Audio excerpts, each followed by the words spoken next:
At sa linya ng ating komunikasyon, si Ginoong Obet Martin, ang presidente po ng Pasong Mazda. Babalikan natin maya-maya at kukunan din natin ang reaksyon. Ang Pasong Mazda, kaugnay pa rin ng nangyaring rollback sa pasahe na ipinatupad ng LTFRB ngayong araw na ito. Kanina nakausap natin ang Piston at magandang makausap din natin ang Pasong Mazda. Magandang gabi po sa inyo, Ka-Obet Martin. Isang magandang gabi, kaibigang Eli, at sa mga nakikinig po sa Sanet 25, magandang gabi po sa inyo lahat. So, kanina ay nakausap ko rin ang Piston at ang kanilang buong akala, 50 centimos lang ang rollback dahil sa yun po ang petisyon. Pero piso, sa panig po ng Pasong Mazda, ano po ang masasabi niyo rito sa pagbabawas ng piso sa pasahe? Alam po mo, kaibigang Eli, para po sa nakikinig sa ating Sanet 25, yung pong pagbawas ng piso sa rollback na ginawa ng LTFRB ay wine-welcome po ng Pasong Mazda sapagkat year 2008, kaibigang Eli, ang presyo po ng petrol ay 35.88. Ngayon po nasa 33.32. Yung pong 750 na ibinalik na from 80 to 750, tamang-tama lang po yun. At I disseminated it among all my members in the Metro Manila that effective today, ang first 4 kilometers po ay sisingil tayo ng 750. Succeeding kilometers, kaibigang Eli, yung pa rin pong dating singil. At we welcome the decision of the board at ito po isang maagang pamasko sa ating mga kababayan.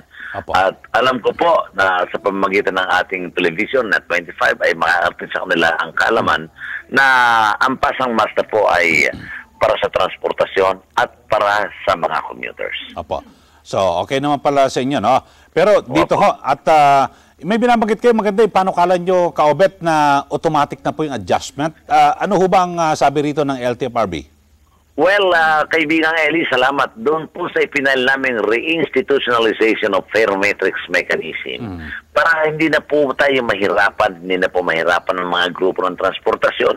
Hindi na rin po mahirapan ng commuters. So, para magkakaroon po ng formula na, kung ang presyo po ng petrol ay 40 o 850 tayo, kung ang presyo po ng petrol ay 35 o gaya nun, o 750 tayo, wala na pong magrarally, wala na pong magpapile ng petition for increase of rates, at ito po ay parang isang formula na kakailangan namin sana ng transportasyon.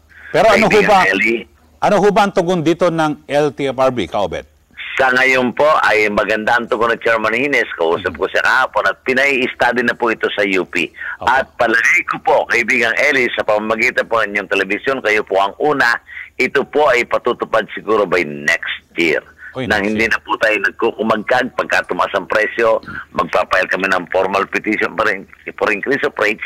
Pagkatapos, 4 months, 3 months, 4 months, 5 months, but it will be approved by the board, biglang babagsak ang petrolyo. So, ito po yung fare matrix mechanism na kailangan po ng transportasyon namin at kailangan din po ng mananakay. Para wala na po tayong problema. So, magandang balita ho ito para automatic na, no? Pag bumaba ang presyo ng produktong petrolyo o ito pong crudo, bababa rin automatic yung pamasahe. Tama po yan. So, pero ayusin na po ng, ng LTFRB kung hanggang magkano. Opo, at ngayon po ay pinapaaral na ito sa UP.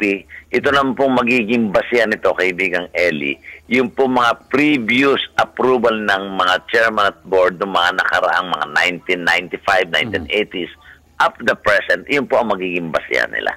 At ang amin lamang pong pinapakiusap sa DTI, siguro ay wag lamang yung presyo ng mga pangunahing bilhin pagkain ng tao sa palengke araw-araw ang i-monitor nila, kundi i-monitor din po nila ang presyo ng mga spare parts na aming ginagamit sa araw-araw.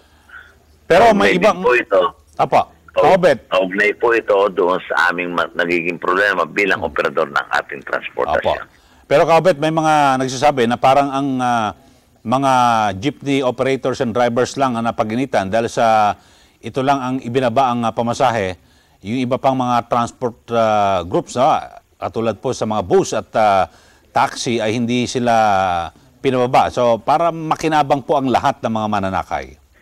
Alam mo, kaibigang Eli, ito po ay task ng LTFRB. Kahit wala pong magkaroon ng petisyon sa batas, gampanan ng LTFRB ang kanilang tungkulin. Kung wala mag-file po ng petition for reduction of fare sa taxi, sa buses, pwede mong umakto ang ating LTFRB tungkol dito. Yes, bunga po ng pagbaba ng petrolyo.